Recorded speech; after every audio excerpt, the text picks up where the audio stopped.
Oh, y'all look good. I want you to look at something right now. Think of some major goal you want, or maybe it's one you're already working on and you have experienced a lot of setbacks, a lot of defeats. You've experienced a lot of disappointment. Maybe you've already given up. And maybe you just need a little fire, a little encouragement to get back in the game again. Here's what I want you to look at. There are winners, there are losers, and there are people who have not discovered how to win. And all they need is some coaching. All they need is some help and assistance, just a little support. All they need is some insight or a different strategy, a plan of action to make some adjustments that will open up the key to a whole new future for them, that will give them access to the unlimited power that they have within themselves. That's all that they need. So what I want you to do is think about something you want for you, that's real for you, that's important for you, that will give your life some special meaning and power. And I don't even want you to say, I can do that. I don't want you to assume that. See, 5 years ago when I started out in this area, I would not have been able to make the mental leap that I would be up to where I am right now. I don't want you to begin to just psych yourself out. No. I want you to be able to say something to yourself that will enable you to maintain a level of integrity with yourself. That when you say this, even when you face tremendous setbacks, it will be a benchmark to keep you in the game, to keep you moving forward and experimenting and readjusting your strategy and your plan of action, continuously looking for ways to win.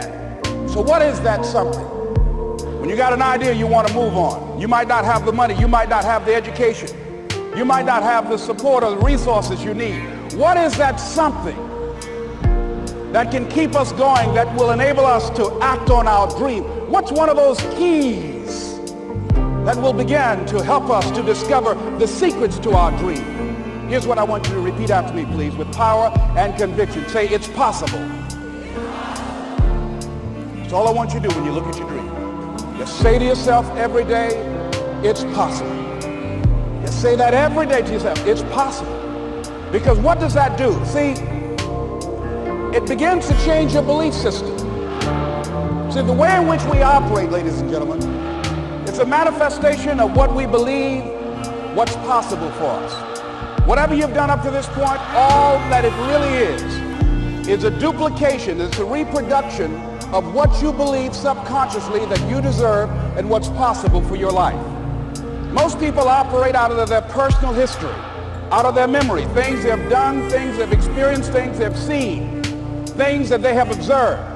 What I'm suggesting that you operate out of a larger vision of yourself. I want you to see yourself doing what you want to do, experiencing what you want to experience, having what you want to have, doing what it is that gives your life some meaning and value.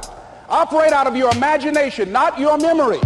Because whenever you look at where you want to go, I'm wanting to warn you, you will have some conversation back here after you go through the data that you've experienced in life saying you can't do it. And so what you want to begin to do is ignore that inner conversation. Well, most people, ladies and gentlemen, when something happens to them, what they do is they begin to believe that that's the way it is. That's the way it's always been. And they can't see the possibility of it being any different.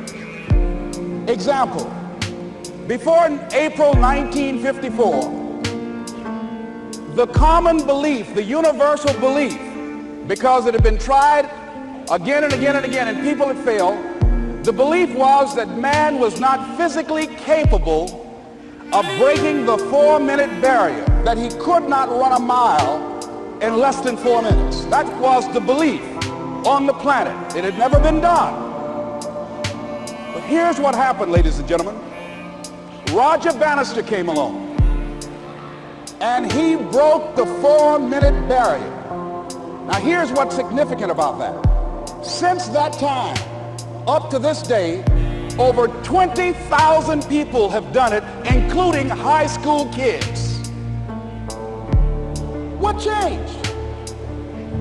20,000 people, what changed? Here's what happened when they got on the track. They knew it had been done. And because they knew it had been done, there was a new belief about this barrier, about this goal that was unreachable. And those 20,000 people got in a race believing, knowing in their heart that someone had done it, that it's possible, that they could do it. And I'm saying that if you know anybody that had some goal, some dream, something they wanted to do, and they did it, then I'm saying that you know in your heart that if someone has done it, then you can do it. It's possible. And that if someone can make their dream become a reality, that it's possible that you can make your dream become reality. And so as you begin to look at where you want to go, beginning to embrace that, it's possible. I'm blessed and highly favored. I've got a lot going for me. I got some good stuff in me.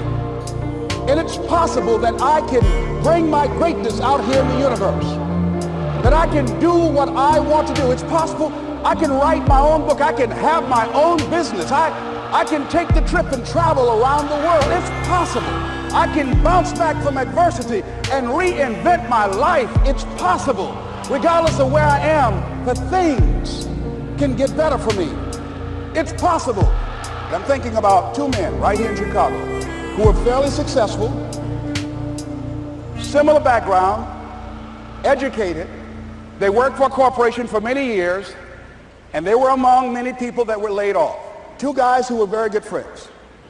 One went out looking for a job for several weeks along with the other one, and they faced disappointment and rejection again and again and again. They couldn't find any work, which is the story of many people across this country.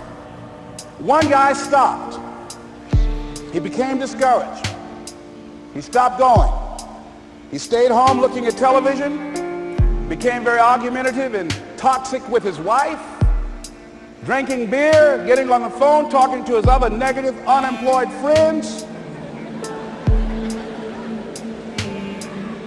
And he just gave up. The other guy kept looking for a job everywhere he could go. Every time he could get an opportunity, kept asking people, networking, checking the newspapers every day. Kept going everywhere he could, trying to find a job. You have too much education. You're overqualified. You won't be here long enough. He kept going. He kept going. He went to a place and said, look here, I tell you what, if you can't hire me, and I know you can use my talents, abilities, and skills, I don't want to sit home and do nothing. Just let me do some volunteer work. You don't have to give me anything, all right? I just want to work. I want to be busy. Guy said, okay, it's on you now, but don't expect me to give you anything. It's okay. This guy came in and worked. He was the first one there. The last one to leave was the best employee there. About 4 weeks later, one of the top managers quit. They were looking for a replacement. Guess who they selected? This other guy. This guy who was volunteering his time. He got the job. What was the difference between the two men? Eyesight and mindsight. Eyesight is judging on what you see. Judging according to appearances. But mindsight is how you interpret what you see. One guy said, it's not possible. It's over. I'm finished. I can't do it. I can't make it. He surrendered. I've faced rejection again and again. I'm not going anymore. There are no jobs out there.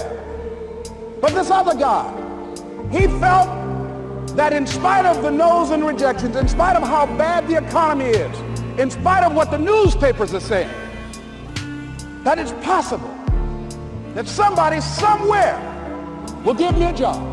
He just kept going, thinking it was possible. And guess what, ladies and gentlemen?